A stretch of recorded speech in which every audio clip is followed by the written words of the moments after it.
대만이 우리나라 입장에서 보면 정말 중국과의 관계가 이렇게 불확실히 커지는 걸 절대 막아야 돼요. 정말 누구보다도 절대 막아야 되는 나라가 우리나라였다는 거죠.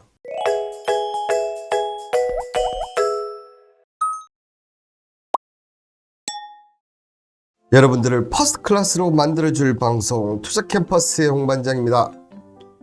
자, 오늘은 어떤 주제일지 이제 궁금하실 텐데요. 오늘 투자캠퍼스 강의 내용은 전 세계 글로벌에서 올해 선거가 70여 개가 넘습니다. 그 중에서 첫 번째 선거이자 우리와 상당히 밀접한 영향이 있는 이 대만 선거가 끝났는데요. 대만 국민들의 선택은 바로 민족보다는 민주를 선택한 대만입니다. 자, 이런 대만의 선택, 그런데 이 선택에 따른 3국 하면 어떤 나라겠습니까? 대만, 중국, 미국이겠죠. 이 3국의 동상이 뭔가 한국 외교의 선택은 어떤 선택이 유리할지, 특히나 대만 쪽이라서 제가 첫 번째 선거이자 대만 쪽이라서 여기 얘기를 드렸는데 오늘 방송 내용 한번 보시면 정말 중요하구나 이렇게 생각하실 겁니다. 민족보다 민주를 선택한 대만 집권 민진당의 라이칭더 총통 후보와 샤오 메이친 부총통 후보가 13일 저녁 타이페이에서 개표결과가 당선이 확정된 후 지지자들에게 손을 흔들고 있는데요. 특히나 이 민진당과 국민당, 대만은 민진당과 국민당이 번갈아 가면서 이렇게 좀 했었는데 이번에 그 틀을 첫 번째로 깬 선거라는 거,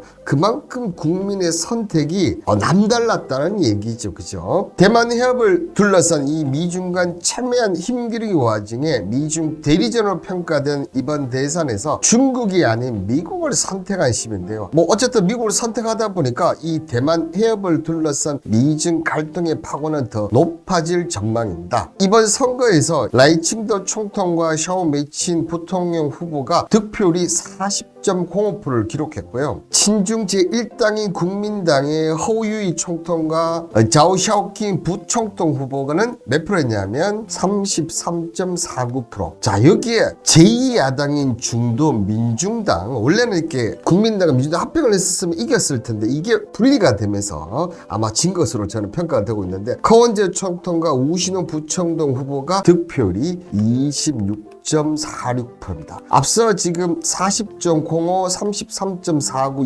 20.46. 대만 국민들은 어떤 지금 당도 50% 넘는 것을 주지 않고 40, 33, 26 이렇게 균형과 견제, 정말 정말 이렇게 잘할 수 있을까 하는 생각이 들 정도로 균형과 견제를 제가 볼 때 잘 이룬 선거가 아닌가 그렇게 보여집니다. 자, 대만에서 이 시민의 손으로 직접 총통이 선출되는 것이 1990년 이후 이번이 8번째인데요. 대만 총통의 임기는 4년 중임을 할 수 있다. 그러면서 99년 직선제 도입 이후에 2000년부터 민진당과 국민당이 정권을 8년 주기로 교체하면서 심판해왔는데 이번에 민진당이 처음으로 이 공식을 깼다는 거죠. 그만큼 대만 국민들이 바라는 부분은 아직까지는 뭡니까? 이 민족보다 중국보다는 미국 쪽에 더 힘을 실어줬다, 이렇게 평가가 됩니다. 자, 라이 당선인은 타이페이 선거 캠프 가진 당사 기자회견에서 지구촌 대선이 대만이 민주지정의 첫 번째 승리를 가져왔다. 그렇지만 보시는 대로 입법위 선거에서 113석 중 과반을 확보하지 못하면서 국정 운영 부담이 불가피할 점이다. 근데 요것도 뒤에 제가 얘기를 드리겠지만 참 절묘하게 했어요. 제가 볼 때는 이렇게 짜고 쳐도 이렇게 못할 것 같은데 절묘하게 했다. 자, 라이 당선인은 국회에서 과반을 넘지 못한 것은 우리의 노력이 부족했다는 것을 언급을 한다. 어떻게 보면 이번에 라이 후보 득표율이 제가 몇 프로라고 얘기했습니까? 40%라고 얘기했죠. 그죠? 근데 직전 선거인 이 차이잉 현 총통 같은 경우는 57%였어요. 자, 그렇게 되면 17% 차이가 나죠. 그죠? 17% 차이가 난 것과는 달리 50% 밑에 받았다는 것은 너희들을 선택을 했지만 그 반대 중국을 선택하는 쪽도 만만치 않다는 것을 보여주는 대목. 정말 견제와 균형을 적절하게 저는 이용을 했다고 생각합니다. 그래도 40% 높은 거 아닌가? 저는 40%가 높은 건 아닌 것 같아요. 어쨌든 이번에는 양당보다는 정말 민중당의 이 가세가 저는 어떻게 보면 신의 한 수가 아닌가 그렇게 좀 생각은 드는데요. 자, 이번 선거에서는 3위 커브의 약진이 두드러졌는데요. 자, 3만 60만 표 이상을 얻은 만큼 저점급한 호 후보는 지난해 11월 성사됐던 국민당과 민주당 간 후보 단일화 합의가 이견으로, 만약에 이때 단일화가 되었다면 어떻게 됐습니까? 당연히 국민당이 차지했을 거예요. 그런데 이게 불발되면서 무지리로 어떻게 보면 민중당이 한 부분도 조금 있다는 거예요. 그런데 자, 이 커 후보의 애초 여론조사를 기초한 예상보다 높은 27% 가까운 득표를 기록하다 보니까 특히 젊은 층의 득표를 많이 받았다. 어떻게 보면 이상하게도 우리나라하고 지금 비슷하지 않습니까? 지금 우리나라 같은 경우는 민주당과 이 국민의 양당 자체가 젊은 층은 별로 마음에 탐나지가 않거든요. 그렇다 보니까 제3의 신당이 나타나기를 간절히 어떻게 좀 바라고 있는데, 그런 부분들이 대만에서도 여지없이 나타났다는 거죠. 자, 여기에 2030 세대의 강력한 지지는 커브의 정치적 존재감을 가시하면서 40년 가까이 이어진 민진당과 국민당의 양강 규도가 균열이 생길 가능성이 높다고 되어 있는데, 자, 이번 선거에서 보면 국민당과 민주당이 각각 51석에서 52석, 참 절묘하지 않습니까? 근데 딱 보시면 자, 여기서 민중당이 어떻습니까? 여러분들, 민중당은 8석이에요. 그러니까 캐스팅 보드를 이 민중당이 지고 있다는 겁니다. 어쨌든 가반 이상의 선택을 했을 때, 자, 국민당과 민주당은 어차피 각자의 색깔이 다르기 때문에 어떤 부분들을 국회에서 통과를 시킬 때 바로 이 민중당이 역할을 할 수밖에 없다는 거죠. 대만 국민들의 이러한 절묘한 부분들을 지금 이어놨다는 거. 저는 개인적으로 우리나라 이번에 4월 총선에서도 이런 부분들이 나타나지 않을까 하는 생각이 많이 듭니다. 자, 우리나라에서 신당 차에서 잘 되는 꼴을 못 봤다고 하시는데 거의 그렇지. 우리나라 같은 경우는요. 그게 어떻게 보면 제3의 신당에다 신설한 새로운 것들을 원했었는데 그 사람들이 지금까지 하는 걸 보면 다 뭡니까? 원내 3정당을 만들기 위해서 정치적으로 이합 집산을 했다는 부분들이 우리 국민들에게 많은 실망을 안겨줬죠. 결국 통합 엔딩이라고 얘기하신, 뭐 그럴 수도 있겠죠. 그럴 수도 있을 겁니다. 자, 그러면서 전문가들은 차잉 정부 8년간 계속된 양안 갈등을 물론 대만 해협을 둘러싼 미중 갈등 파고 역시 높아질 것인데요. 자, 총통 취임 시 5월 20일까지는 중국이 군사훈련 명분으로 대규모 무력 시에 나설 수도 있다. 여기에 경제적 타격을 노리고 세금 감면 중단, 특정 제품 중단 등의 더 강력한 제재에 나설 수도 있다. 이렇게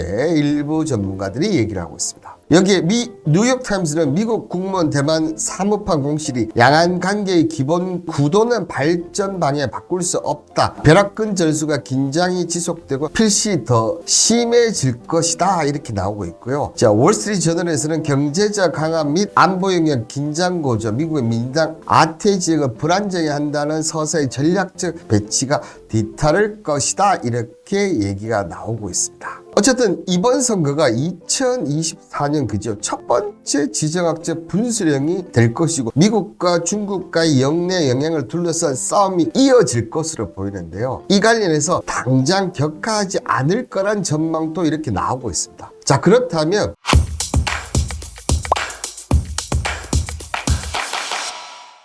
이번 선거 결과에 따른 제3국 대만, 중국, 미국의 3국의 동상이몽과 한국 외교 선택이 얼마나 중요한지, 저는 오늘 이게 핵심 키포인트, 한국 외교에 어떻게 선택을 해야 되는지 정말 중요하다 이렇게 얘기를 드리는데요. 자, 일단 대만부터 먼저 한번 볼까요, 여러분들? 자, 이번에 이 라이칭더 대만 총통 단성인 같은 경우 공식 입장은 뭐냐면 비굴하지도 거만하지도 않게 현상을 유지해야 된다. 그리고 중국의 외교 무력 위에 맞서 대만을 지킬 것이다. 독립의지를 표현을 했다. 이렇게 보여지는데요. 근데 이메일을 보면 자, 반도체 역량 및 미국 협력 기반의 중국 대항을 노려한다. 그리고 득표율 50% 미만의 여소야대로 무작정 반중 드라이브를 어렵다. 그러니까 자기 생각과 마음은 비중국을 하고 싶은데 어쨌든 대만의 지금 실제 국회 여건이라든지 경제 여건을 고려했을 때는 무조건 비중국을 했을 때는 뭡니까? 오히려 역효과가 날 수 있다는 거죠. 자, 블라방님이 한국 외교 선택은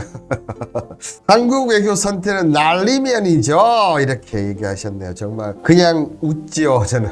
다만 이 두 나라는 자국의 상황을 챙기도 벅찬 상황이다. 자, 경제 악영향들 우리의 극단 경쟁은 자제할 것이라는 관측도 있고, 중국은 경제 위기를 겪고 있고, 미국은 11월 대선을 앞둔 조 바이든 미국 대통령이 중동 전쟁과 우크라이나 전쟁에 대해서 양안 관계까지 악화되면 세계 전선을 동시에 관리해야 되는데 이런 부분들이 무리가 있다는 거죠. 자, 여기에 미국과 중국 모두 협상 유지에 치중할 것이다. 물론 대선 때문에 분명히 영향은 있을 거고요. 여기에 또 하나 변수는 저는 11월에 미 대선에서 누가 당선이 되느냐, 바이든이 되느냐, 트럼프가 되느냐. 만약에 이 바이든이 되면 지금 현상 유지가 가능성이 높아요. 근데 만약에 트럼프가 된다면 중국을 더 강하게 밀어붙일 가능성이 높다는 거죠. 자, 그렇다면 전쟁도 불사하겠다. 왜냐하면 한 전쟁은 없앨 수 있거든. 우크라이나 전쟁은 없앨 수 있다는 판단하에 대만 쪽에 오히려 영향을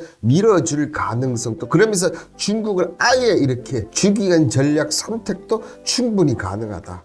그래서 정말 이 트럼프가 당선되면 무시무시하지 않나 이렇게 좀 생각이 듭니다. 자, 여기에 중국의 공식 입장은 대만의 주요 민심을 대표를 못한다. 세계에서 오직 하나의 중국. 자, 대만을 절대적으로 독립국가로 인정하지 않을 뿐만 아니라 결국은 대만은 중국에 들어온다. 이거에 대해서 변화가 없다. 그렇지만 경기 침체 및 내부 동요에서 대만 길들이기가 필요하다. 이면의 고민은. 그리고 양안 갈등이 커질 경우, 자, 지금 어쨌든 시진핑 같은 경우는 미중 무역 갈등으로 인해서 심각한 경제적 타격을 받고 있습니다. 그래서 지금 중국이 전 세계에서 유일하게 디플레이션을 겪고 있는 나라. 근데 지금 최근에도 부동산 회사가 또 하나 터졌습니다. 부동산 회사 또 터지면서 내수는 점점 부동산 경기도 안 좋아지고 있는 상황에서 여기서 전쟁까지 한다? 더 심각한 경제 어려움에 직면할 수 있다. 이런 얘기를 지금 이면의 고민을 갖고 있다는 거죠. 그렇지만 중국이 비단 군사 위협뿐만 아니라 경제적 압박이나 허위 정보를 통해서 전방위적으로 대만의 영향력은 충분히 할 수가 있다는 거죠. 자, 중국이 대만 정치를 조종할 수 있다는 것을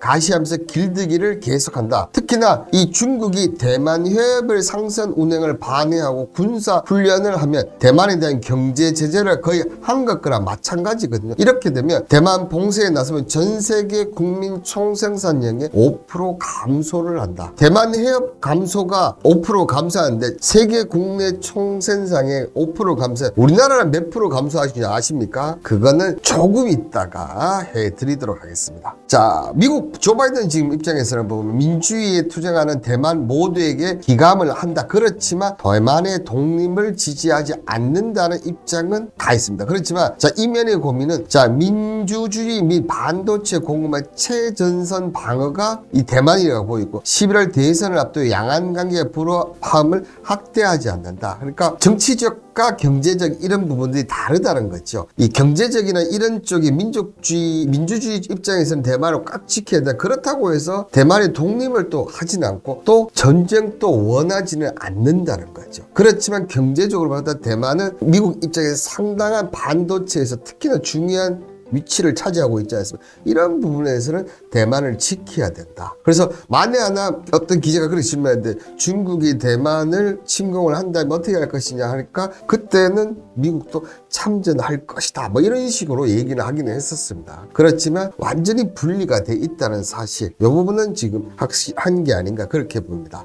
모순된 발언이지만 이 또한 그렇게 외교적으로 전략을 펼치고 있지 않나 저는 그렇게 생각됩니다. 자, 그럼에도 중국과의 긴장 확대 가능성은 경계를 하는데 자, 13일 취재 미국은 대만 독립을 지지 않는다는 입장은 고수를 하고 있는데요. 자, 이 같은 태도는 11일 대선 앞두고 지지율 하락세를 고전하고 있는 상황에서 중국과 갈등이 극한을 치르려면 안 된다는 현실론은 때문이다. 기존 두 개의 전쟁인데 여기서 대만까지 한다면 끝장이다. 그렇다 보니까 자, 보시는 대로 14일 즉 국가안보보좌관인 제임스 스타인버그 전 국무부 부장관이 가서 얘기를 하고 아마 중국과의 부분을 당분간은 이렇게 합시다 이렇게 했지 않을까 생각이 듭니다. 겁니다. 자, 이런 가운데 이 대만 친미 총통 당선의 시험대에 오른 한국 외교인데요. 특히나 이 정부 입장에서는 대만 총통 선거 결과의 양인관계의 평화적인 발전 기대한다, 이런 원론적인 얘기를 했습니다. 그런데 대외경제정책연구원이 지난해 내놓은 미중 전략 경쟁 시기 대만 문제와 관련해서 한국의 경제안보 보고서에 따르면 우리나라의 해상 운송량의 33.3%가 대만 해협을 주변을 통과합니다. 그렇기 때문에 여기에서 중국이 군사력 행동을 한다든지 아니면 대만과 중국의 전쟁이 난다, 이 안보 문제가 발생한다 그러면 하루에 4,452억에 따르는 경제적 손실이 발생하고, 경제적 손실도 손실이지만 안 그래도 지금 물류가 아직 제대로 지금 동원되고 있지 않는 가운데 또 이게 터졌다. 그 중에 우리나라의 해상 운송의 33.3%, 3분의 1에 해당되는 것이 터졌다 했을 때는 물류까지 하면 경제적 타격력이 엄청나다. 그래서 이 대만이 우리나라 입장에서 보면 정말 중국과의 관계가 이렇게 불확실성이 커지는 걸 절대 막아야 돼요. 정말 누구보다도 절대 막아야 되는 나라가 우리나라였다는 거죠. 자, 여기에 한국무역협회 국제무역통상연구원에 발표한 2024년 대만 총통선거 결과의 향후 전망에 보시면 여기서 충격적인 내용이 나옵니다.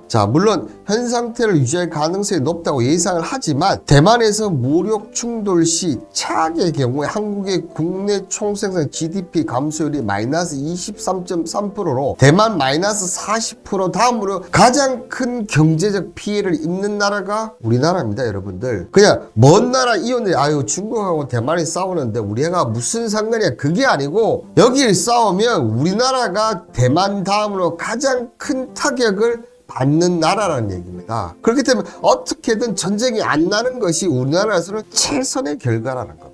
그런데 아시다시피 지난해 4월 이 윤석열 대통령 힘에 의한 대만 협상 변경에 반대한다 이러면서 중국 내 강력한 반발을 샀죠. 그러면서 어떻게 됐냐면 이때 시진핑이 국내 방문을 조율하고 있었는데 이거마저도 무산이 돼버렸어요. 지금 우리나라는 어떻게 보면 앞서 얘기한 부분들, 물론 중국이 대만을 치고 갔을 때 반도체 관련 부분들이 반대 효과를 보는 부분들이 분명히 있기는 있습니다. 그런데 더 나아가서 전쟁으로 인해서 우리나라의 GDP가 마이너스 23% 이상이 하락한다. 그만큼 우리나라는 어떻게 보면 이 대만 문제에 가장 강력한 연결고리가 있는데도 불구하고도 이런 기존의 외교 정책을 간다면 만약에 전쟁 나면 우리나라도 참전 지금 해야 되는 분위기잖아요. 그죠? 이랬을 때 우리나라는 받는 이 경제적 타격을 생각한다면 지금이라도 어떻게 보면 정말 이 양안관계의 평화적 발전을 기대한다는 이 원론적인 얘기가 아니고 실질적이고 어떻게 되면 발전적인 그런 외교 잣대를